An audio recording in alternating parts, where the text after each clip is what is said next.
Hi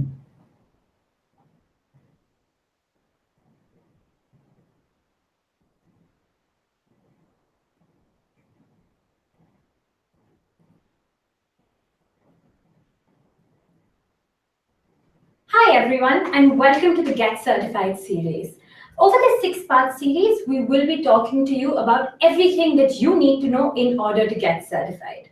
I am Anu, and I will be talking to you about the AdWords fundamental exam today, everything that you need to know in order to successfully take the exam, and also I will be answering your question towards the end of the handout. Before we get started, I'd just like to remind you that this is a live event, so do try and stay with me for the duration of the event. However, if you need a recording of the event, it will be available for you right after the hangout is done, and it will be sent in an email along with some useful resources that can help you take the exam. All right, so let's talk you through the agenda for today. Today, I'm going to be talking to you about, why to advertise online and why pick AdWords, how to plan your campaigns, how to set your budget, how to write successful ads, manage your account, finally finding the right audience for your targeted needs, and also how to bid on it correctly. We'll do a quick review of how to understand if your AdWords account is performing well for you and optimizing the results. And finally, we'll have a quick question and answer session. And I'll be asking you some questions too, so keep your pens and pencils ready. Why online advertising? This is a question that we get really often. And for people who've worked in traditional agencies, you'd know that online advertising and traditional advertising are starkly different.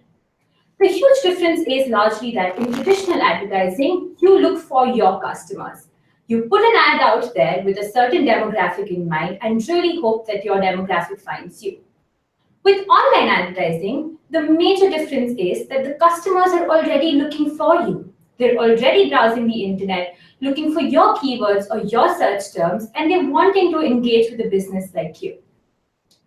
Online advertising is also much easier to measure because it will help you get to a targeted audience that you sort of pick and you choose, and also will give you real-time statistics such as how many people clicked on your ad, how many people actually purchased something from you right after clicking on your ad, making it easy for you to optimize your campaigns in the future. You can also reach customers across multiple devices, from desktops to mobile phones, tablets, whatever be your choice, and across multiple platforms. You can find customers while they're searching for you, you can find customers while they're browsing the internet, or you can engage with customers using video formats. These features essentially allow you to adapt your campaign over time and help you find your targeted audience at the best price possible for you. So how do we plan a campaign and write a great ad? Before we go into how to write a great ad, I have to tell you where your ads can be shown once you're on AdWords. When you advertise on AdWords, your ad can appear on a plethora of different platforms. They can appear on Google Search when people are typing in the search terms that you specify, also known as keywords. They can appear as rich media ads or rich display ads, which would include videos, images, or dynamic ads all over the internet on our display network, which includes our display partners such as, say, the App Store, YouTube, and a bunch of other websites. And also, you can choose to have engaging video formats and engage with your customers directly on YouTube, which is one of our bigger platforms. What does a standard ad look like? Usually when we think of AdWords, we think about a text ad. Recently, we had a revamp which allows you to engage with your customers in a larger and longer text ad. So we now have 2 headlines, an 80-character description line, and a display URL and a final URL. So the final URL is now essentially described by your display URL, and it's part of the display URL that you enter. You can choose to specify a certain path that you want to showcase on your display URL, and that is what will be shown to your your customers. So in order to provide a quality user experience, however, Google does have very strict policy guidelines around what is allowed in an ad or not. So I would definitely recommend that you engage with these guidelines and look them up after this hangout is done and know what you're in for. But overall, a standard text ad looks like something that's represented on the extreme right of the screen right now. You may ask me, how do I create a good text ad then? What is a good text ad even? There are a few qualities that I've sort of surmised here on this slide for you that you must keep in mind while writing a text ad. The first one is always highlight your USP. What makes you different to your competitor? Why should I click on your ad? Do you offer me free shipping? Let me know that. The second is include your prices, promotions, or any information that will make me as a customer want to click on your ad. Do you offer lower prices? Are you having a discount currently? Definitely use your ad space to let me know. Also include at least one of your keywords. Your keywords are essentially your search terms. So if I'm looking for women's hats, right? And if I see an ad which says women hats on sale or hats for women on sale, I am definitely more likely to click on it. Similarly, using mobile and using extensions is extremely important. So having a mobile-friendly website that can lead me to an experience that is useful for me on mobile is definitely a good idea. If you're, say, a restaurant and I'm roaming around in a 1 mile radius near you, you'd want to use a location extension and show me your ad on my mobile phone, increasing my likelihood of picking your restaurant and actually coming and paying you a visit. Another key element is matching your ad text to your landing page. Say you promise me women's hats on your ads, but when I go to your landing page, I see hats for men. I'm more likely to click away from that, which is why matching your ad text to your landing page becomes a crucial experience. There are also a bunch of other guidelines that you can find in our effective ad writing document that will be linked to you. And you can go over that and hopefully create ads that are crucial to your business and highlight your USPs. In addition to creating an ad text, it's also necessary that you use ad extensions. Now, ad extensions, as the name suggests, are essentially extensions that extend from your main ad text. I know it sounds complicated and odd, but if you look at the screen on the right-hand side, you'll see that below the main ad text, there are 4 extensions that are shown. These are called site links, and these link me directly to other pages on your website rather than your main landing page. So say I'm buying shoes online, but I'm interested in a specific kind of shoes, say stilettos for a party that I'm going to. I can click directly on your site link and be directed to your stiletto page on your site instead of having to go through your main landing page and then go through to the stiletto page. There are largely 2 types of site links, manual and automated. Now, manual site links are those that you as an advertiser manually add into your AdWords account. And automated extensions are those that AdWords automatically appends where it deems fit. So manual extensions, as I already mentioned, could be site link extensions. There could be call extensions, which showcases your phone number, location extension, which showcases your registered Google location, review extensions, which showcases any third-party reviews that you've gotten, say a call out in a local newspaper or a feature in a magazine. Also call out extensions, which are extremely useful because they help you sort of highlight your USPs in addition to your site links. You also have automated extensions such as consumer ratings, social extensions, seller ratings, dynamic structured snippets, etc. And you can go and peruse more about them in detail on our Help Center articles. Now that we know how to write a good ad, how about how much do I bid on the ad? How do I set my budget? How is my cost calculated? Essentially, how much do I pay Google? Before I get into how much you pay Google, let me tell you how it's determined, how your bid or how much you pay is determined. One crucial factor is your quality score. Now, this is something that you must have heard of and is crucial to AdWords. Your quality score is essentially determined by 3 major factors: your landing page experience, your expected click-through rate on the ad, and the ad relevance. Let's break it down. What is your expected click-through rate? Simply put, it's the amount of time a user will actually click on your ad as opposed to the amount of times that the user is shown an ad, right? So if I click out on your ad 1 out of 3 times, that's 1 by 3, and that becomes your CTR.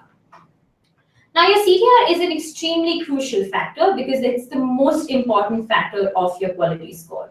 So your quality score is computed based on your historical CTR in the account and also the CTR of the display URL that you're using. So historically, if your site has seen good click-through rates and users tend to click on it, it's good news for you, and AdWords will take that into account. Now, what about ad relevance? Simply put, ad relevance is essentially how relevant your ad text is to your keywords or the search terms that you've inputted into AdWords, and how relevant is your ad text to your landing page. So do your keywords talk about women's shoes? Does your ad also consistently talk about women's shoes? And finally, when I actually go onto the landing page, does it also show me women's shoes? So how relevant these three factors are to each other is basically how your ad relevance is computed.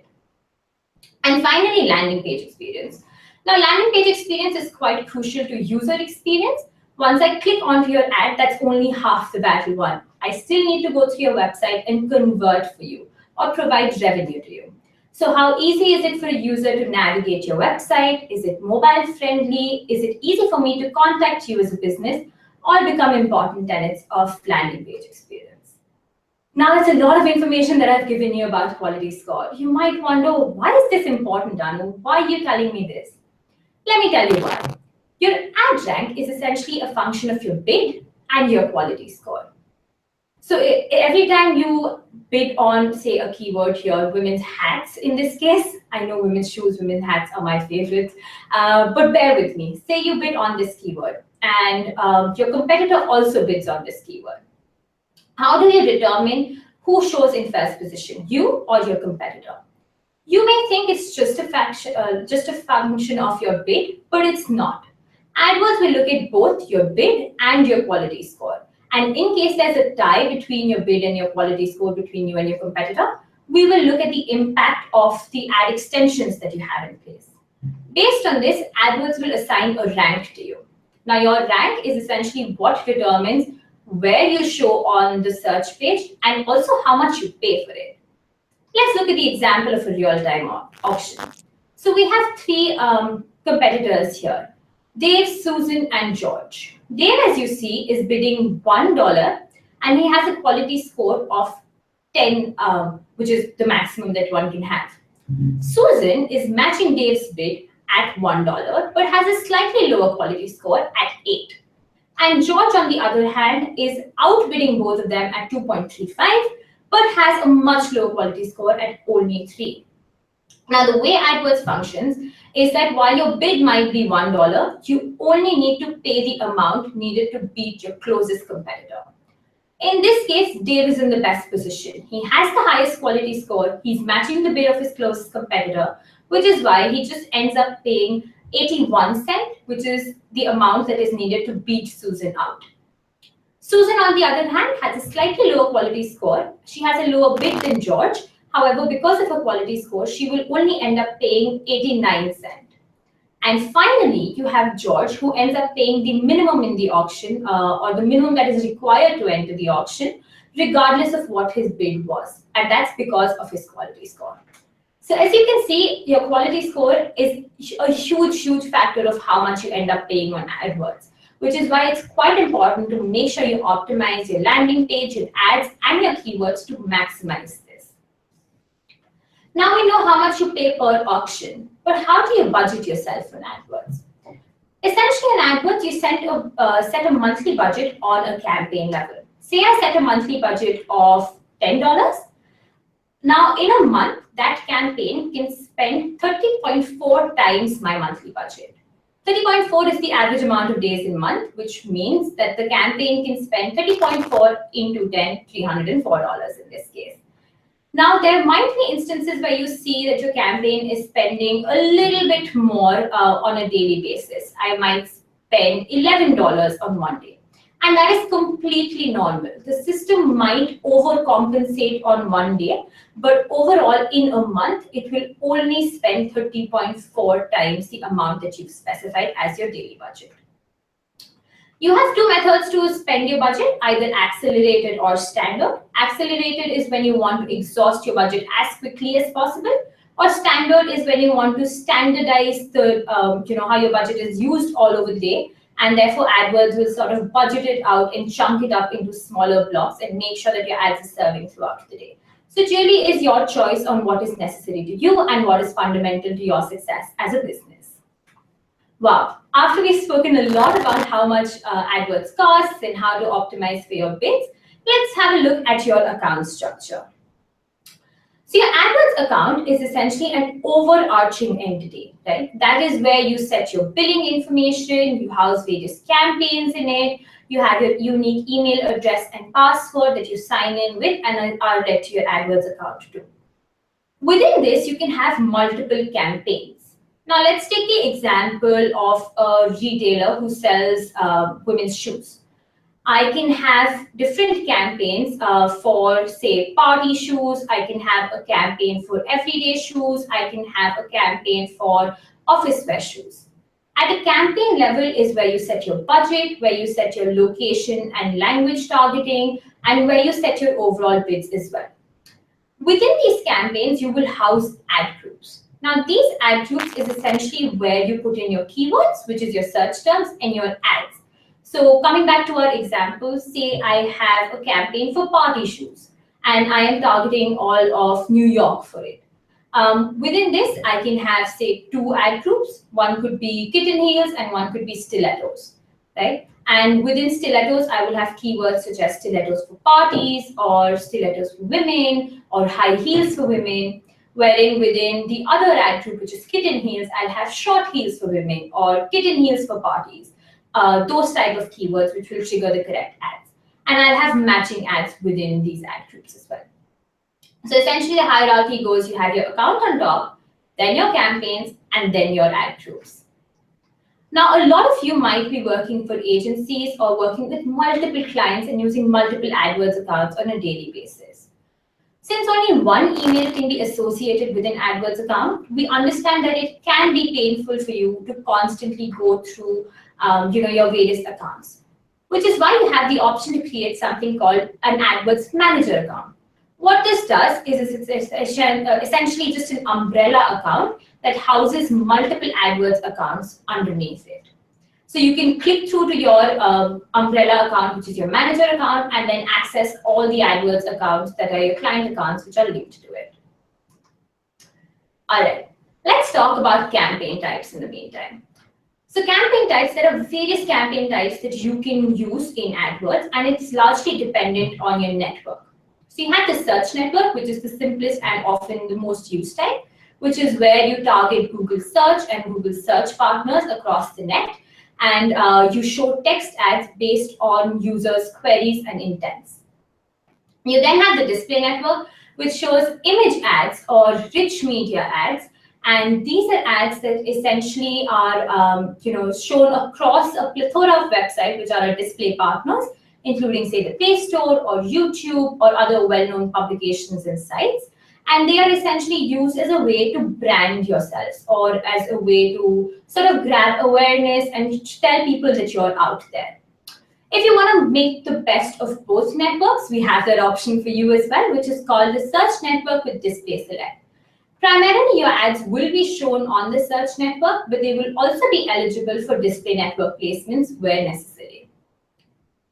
Now, you also have other options such as a universal app campaign, wherein you can choose to promote your app across Google properties, or a shopping campaign, which is amazing for retailers, where you can show a price, a photo of your product, any promotions that you might be running, and this runs on the Google search properties and on the Google shopping property. And finally, you have the YouTube campaigns, which are essentially video campaigns that will help you target either the display network or YouTube itself with in-stream ads, which are also called pre-roll campaigns, or display ads across YouTube. Now, there are 2 large campaign subtypes. So we've understood the campaign types so far, which is segmented on networks, but campaign subtypes is essentially based on how much information do you want to see in the campaigns. So there are standard subtype, which is essentially when you want to see minimum amount of information in the campaign. You don't want to play around too much with the settings. So you see basic location and language targeting, you see basic bid adjustments and settings there, and common ad extensions. Now, if you choose the advanced subtype, that is where you will tend to see advanced language and location targeting. You will also tend to see advanced bidding options and also ad scheduling and delivery options, which essentially allows you to play around a lot more with your ads. All right, now how about finding the right audience for your ads? Who do you target and how do you find them across the internet? Well, Google largely works on keywords. Keywords are search terms or queries. Say I type in a search term camera. That is my search term. Now you have added that into your AdWords account as a keyword. So AdWords matches it up, matches my search term to your keywords and serves your ad to me. That is simply how it works. But there are a lot of keyword match types that you can choose from. So let's go about it in chronological order. You have broad match, which is the broadest match type. It'll match to, say, misspellings, synonyms, any variation of your keyword term. So if you say buy ladies hats, it can match to absolutely anything that has the words ladies hats or any variation of it.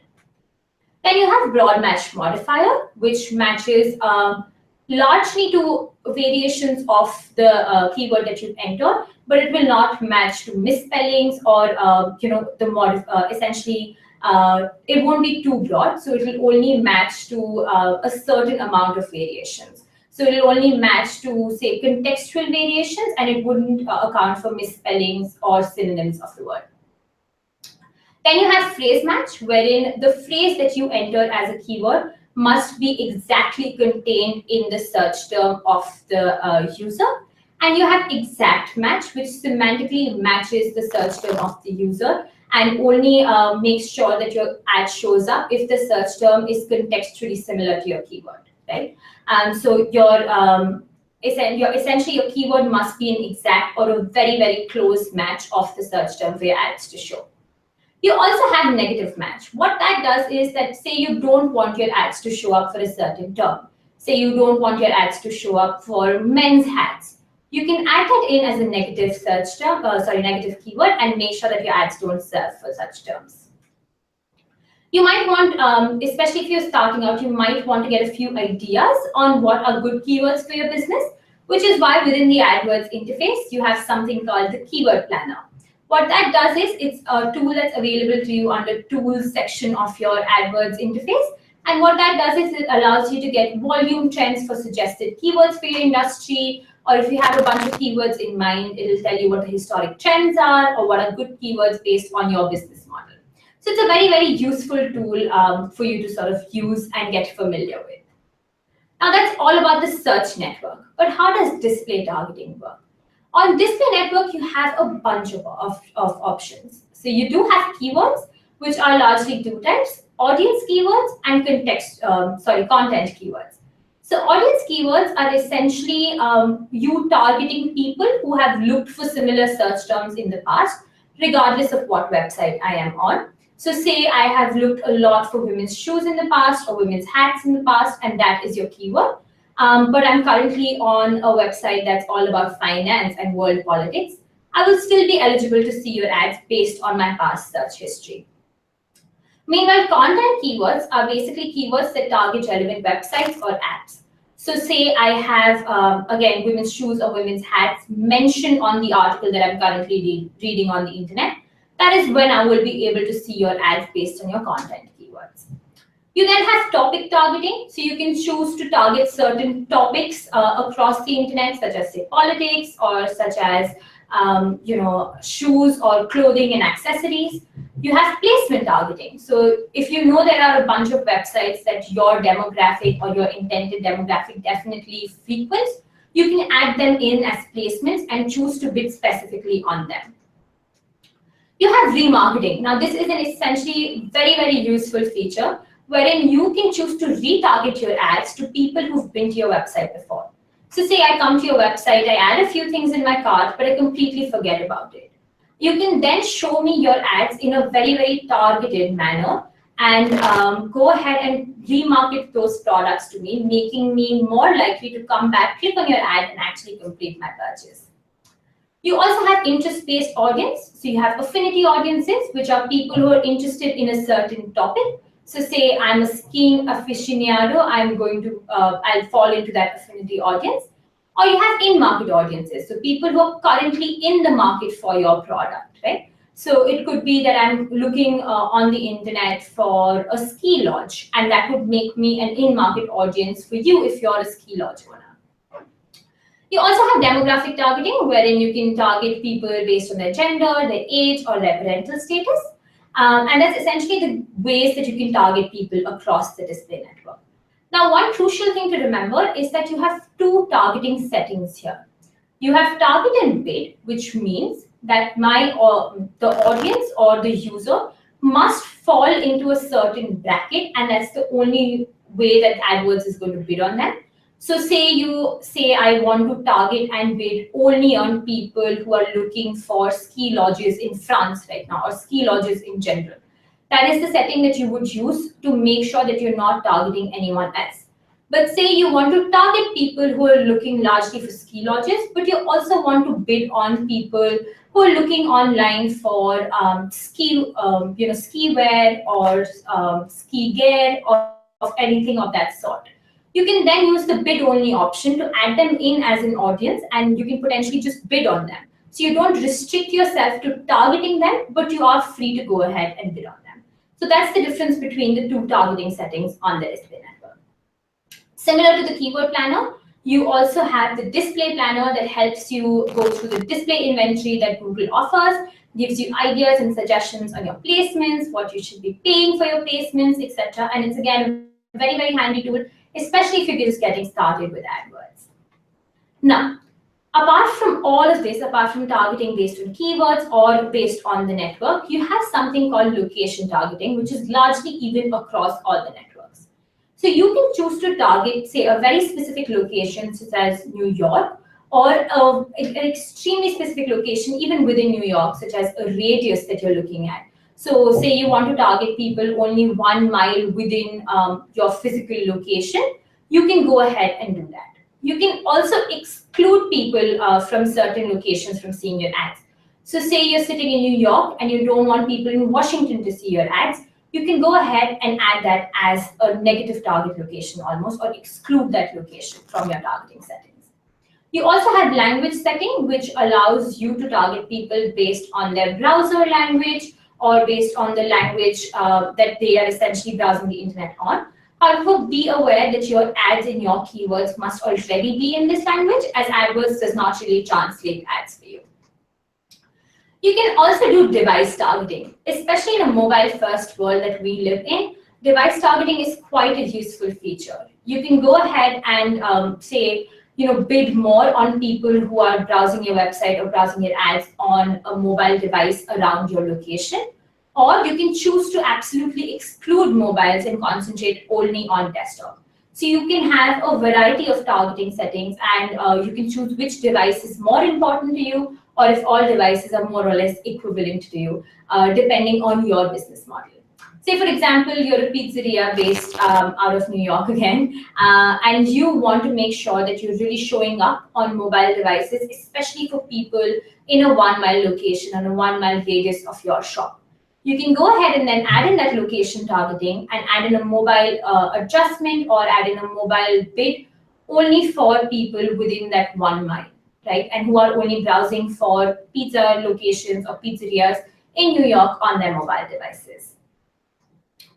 Now, what is your bidding strategy? We've learned a lot about how to find the correct audience, but how much do you pay for them and on what basis do you pay for them? Finding the right bid type for your campaign is quite crucial. There are largely 4 bid types that you can go for based on your business objectives.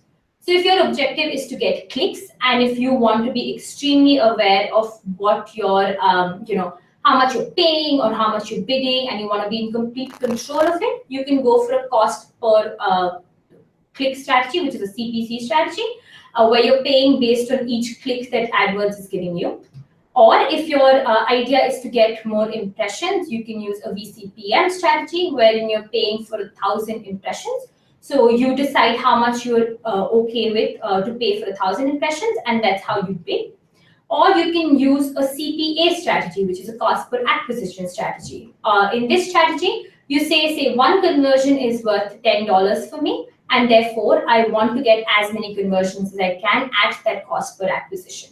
So you want to get a cost per acquisition of say around $8. You can go ahead and specify to AdWords that I'm willing to spend $8 to get one conversion out of AdWords.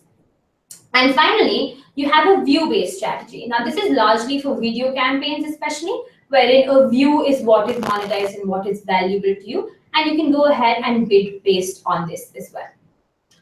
Now, within these large strategy types, you also have flexible bidding strategies.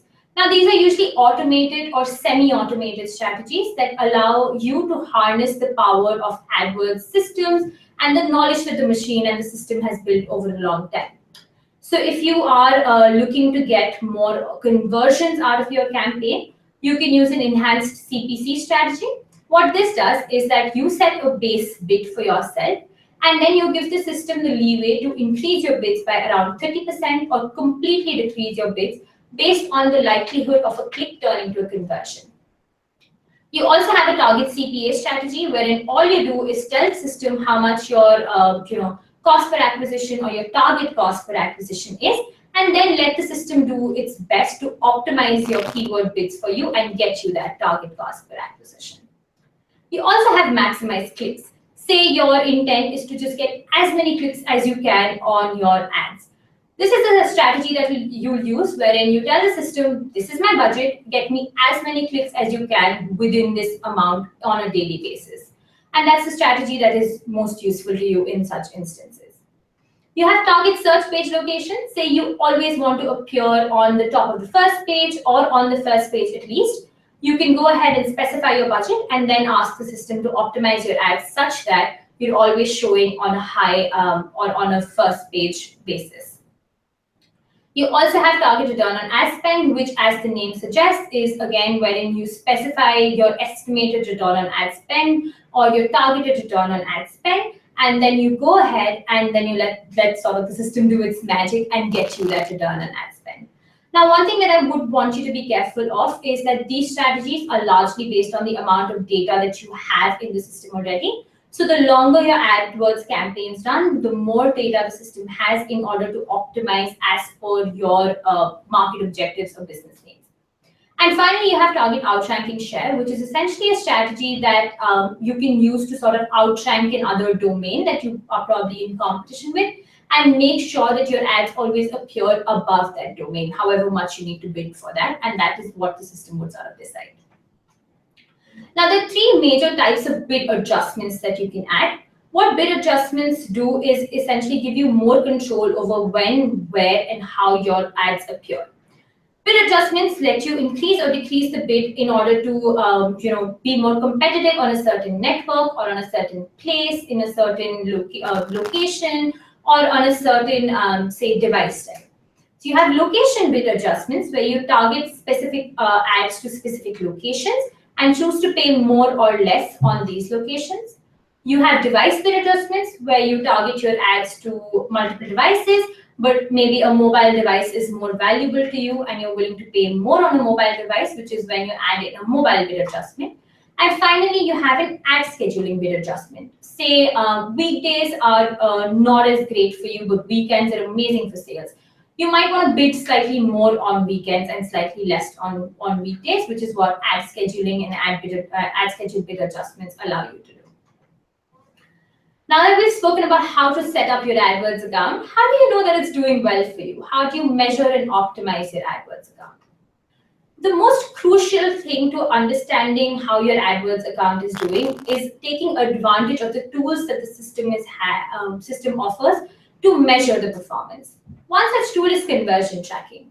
What this allows you to do is add in a snippet of code on your website or a JavaScript code on your website, and allows you to track actions that users take on your website after clicking on your ads. So say your goal is to get more form signups, you can go ahead and track this using the AdWords conversion tracking code and see which campaigns led to more form signups or how many form signups came during a certain time period from a certain campaign. This becomes extremely crucial, especially when you're optimizing your account in order to get more conversions or in order to decrease your cost per conversion and get the most out of AdWords. Another handy tool that's actually free is the Google Analytics tool. What that allows you to do is it gives you rich insight into how people are engaging and interacting with your site. It goes vastly beyond AdWords, and it allows you to see different paid for sources of advertising that you might have, how users are interacting with it, what landing pages do they frequent, which pages do they sort of exit from. So it's really an in-depth analysis of what works on your website and what doesn't, and can be crucial to optimizing your success, especially online. What are the reports that you can look at in AdWords in order to understand if you're doing well or not? So you have the Dimensions tab, which allows you to see various things such as what time of day did better for you, what search terms did better for you, and a bunch of other information such as what geographic locations did users come from when clicking on your ads. You also have the search terms report, which allows you to see what search terms users inputted while looking for your ads and when your ads were served, and how these search terms performed for you. You have the auction insights report, which allows you to see how your competitors are performing. So it'll give you, a representative example of what an typical auction for you looks like, how you rank against your competitors, how much on average are your competitors getting in terms of average position or impression share, and how many impressions are they commanding as opposed to you. You also have your top movers report, which allows you to see, where your maximum movement has come from in the past month, what campaigns have really done well or what haven't done as well. And you have your paid and organic report, which allows you to see your paid search versus your organic search. Now, your return on investment is essentially the ratio of net profits to cost, and measuring ROI on AdWords is essential to knowing if your campaigns are succeeding or not. So your ROI, as in general, is your revenue minus your cost of goods sold by your cost of goods sold. So in AdWords, using conversion tracking, you can assign a value to each sign up that comes to your site. So say you someone makes a purchase on your site after coming through from an AdWords ad, you can go ahead and assign it a value, which is how you know what your revenue is. You can look at your AdWords cost to tell what your cost of goods sold is, and that's how you can sort of optimize for your return on investment. Now, there are a few things that I'll quickly walk you through in order to keep in mind when you're trying to improve your campaigns. Your clicks and your click-through rate is extremely important. As we discussed, it's an important component of your quality score. Then you have a keyword report, and you can run a keyword diagnosis to see which keywords are doing well for you and which keywords are not performing at the moment. You also have impressions, which is essentially how frequently is your ad shown or how frequently is your ad actually winning an auction and actually showing up to users. You have reach and frequency, wherein reach is the number of visitors that see your ad and frequency is the number of times that they see your ad.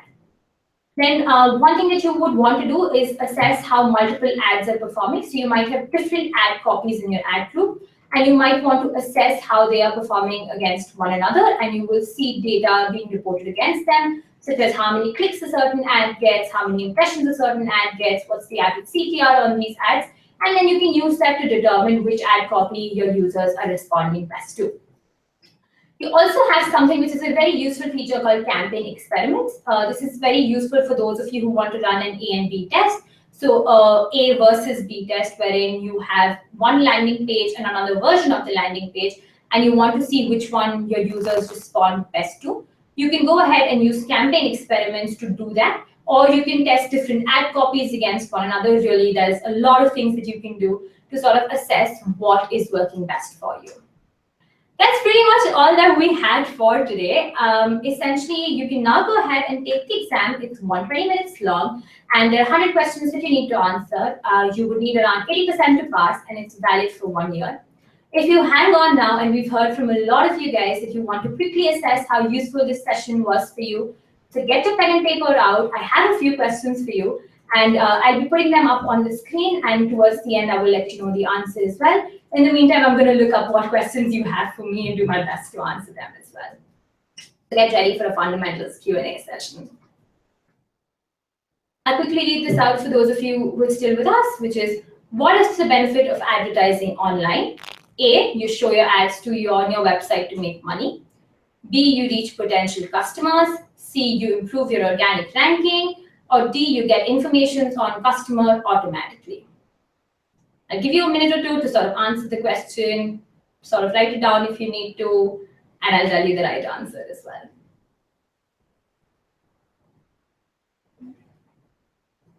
Okay, so the right answer in this case is B, which is to reach potential customers. Moving on to the next question. Which of the following items is not a component of quality score? Ad relevance, landing page experience, your max CPC or your maximum cost per click, or your expected click-through rate. So is that relevance, your landing page experience, your cost per click paid, or your expected click-through rate?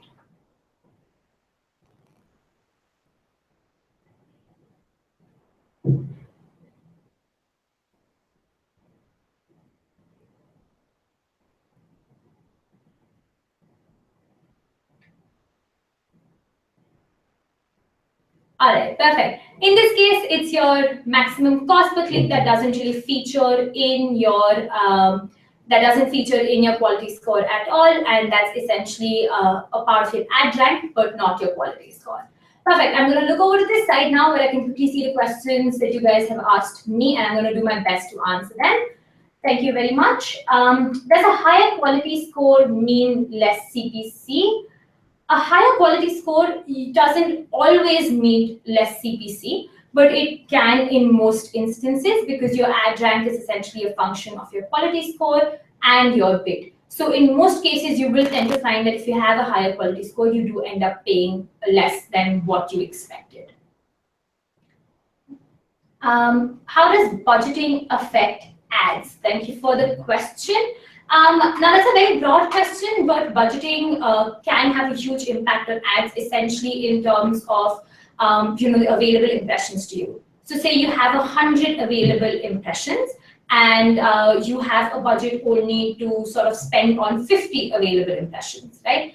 In such a case, your budget can limit your ads from getting you the true potential that is offered by AdWords, and that's like largely the way that budgeting affects your ads. And so to make sure that you're not limited by budget, which is something that you will see appear up in the AdWords interface in case your budget is running short, you can look at your impression share and see how much impression share you're currently commanding in the auction, and see if your budget is good enough for that. And there's also a metric called impression share lost due to budget, which is essentially what you do or what you look at to see how much of impressions you're losing out on due to budget.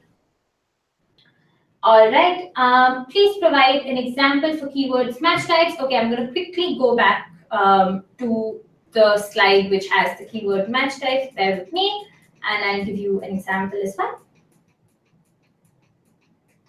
Perfect. So if you see broad match, say for example, your example search could be buy ladies hats, but your keyword in this case was women's hats. And that's because buy ladies hats is a synonym and a variation of the term women's hats, which is why it'll be matched to that keyword. Now say you put the same keyword in broad match modifier, your example search would be hats for women, which essentially contains the same word, not synonyms of it, and is in any order, and that's how it's matching. Then you finally have phrase match, which is where you've put in the term exactly women's hats, and that is a term that must appear exactly in that order in the search term. So buy women's hats is what will trigger the ad here. Women's buy hats will not trigger the ad at all. It doesn't make too much sense either. And your exact match is women's hats, which means your term needs to exactly be women's hats or mean women's hats in a close contextual manner. So in this case, if I type hats for ladies, it would not trigger my ad at all. I hope that answers your question.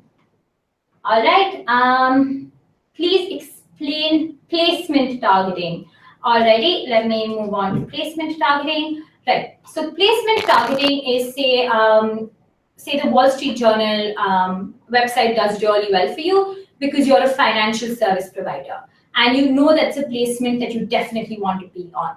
You can go ahead to the display network tab in your campaign, add that in as a placement for you, and then add a bid against that specifically for your campaign. So that is how placement targeting works. There are two types of placement targeting. What I just explained to you is managed placements, which is what happens when you decide what placements you want to show on, as opposed to automatic placements, which is when you leave it up to AdWords to find the best placements for you and show your ads across the internet on our display network sites.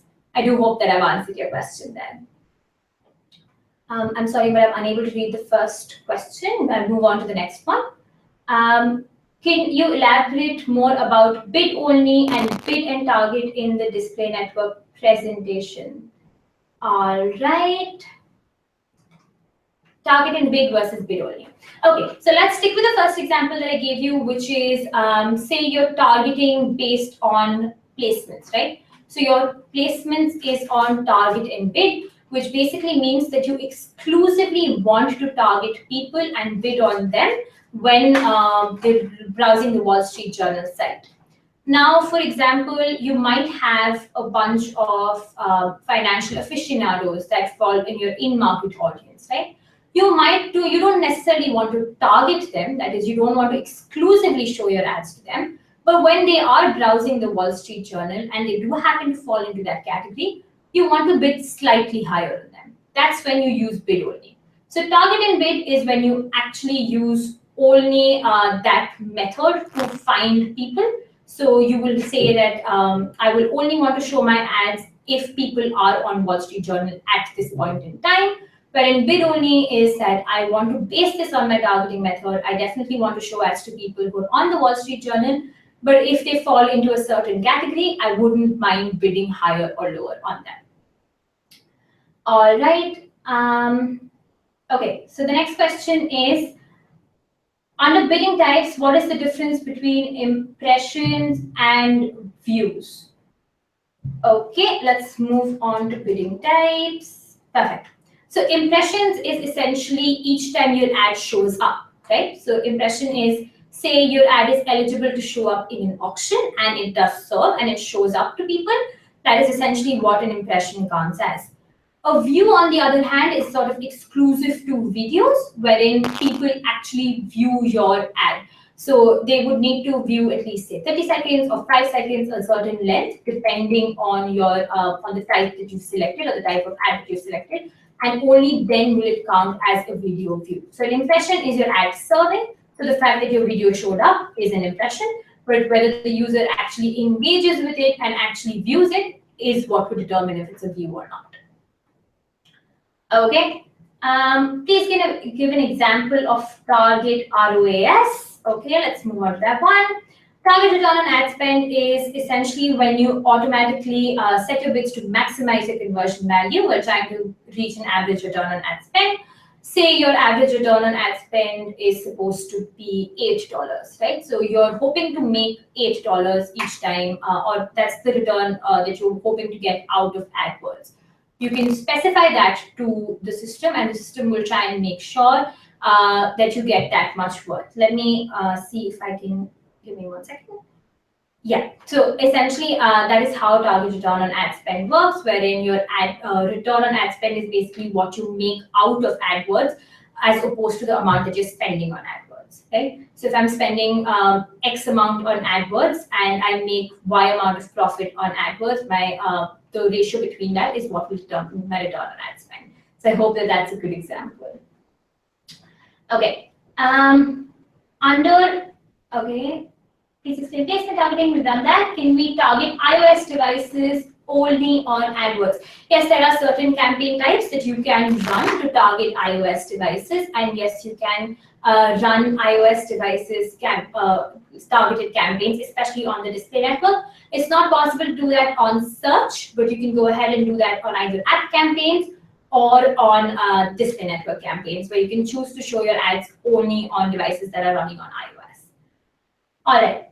Negative match, can you give some better example? All right, sorry that my example wasn't clear. Let's go back to, yes, perfect. Okay, so say you're selling, let's go with the example on screen here. Say you're selling baseball hats, right? You know your target audience is largely men. You don't really want search terms such as baseball hats for women to show up, because that is not something that you sell or that is not something that you stock. So you can go ahead and add women as a negative keyword. What that does is that each time the search term contains the word women, it automatically disqualifies your ads from showing up. That's essentially that. Okay. Okay, so can you explain mirrored campaigns? That's the first one that I missed out. Now, mirrored campaigns, as far as I'm aware, is essentially not a terminology that Google really uses. But from what I understand, what you do is you split up your keywords and you split them up into exact match versus broad match. So what you do is that you run two essentially identical campaigns. One of them contains only exact match keywords and one of them contains broad match keywords. What broad match keywords does is that it lets you get the maximum amount of traffic that you can get in from your advertising, and it also gives you ideas about what keywords people are potentially looking for when they're searching on the internet for your services. And then you have the exact same campaign running in exact match, wherein you already know what are the specific terms that people are looking for, and you add only those keywords in on exact match there, which usually leads to lower CPCs. Now, again, this is not really a Google recommended practice or something that we use at Google regularly, but it is something that you will see on the internet being mentioned quite a lot, wherein you run two exact identical campaigns but with different keywords depending on their match types and depending on your search terms. I think that's pretty much all the questions that we had. And if you have any questions, feel free to keep them popping on the chat and we'll try our best to answer them later. Thank you so much for joining us. Do see us next week when we come to you with another edition of the Get Certified series. And good luck for your exams. I really hope that you do well in it. Bye.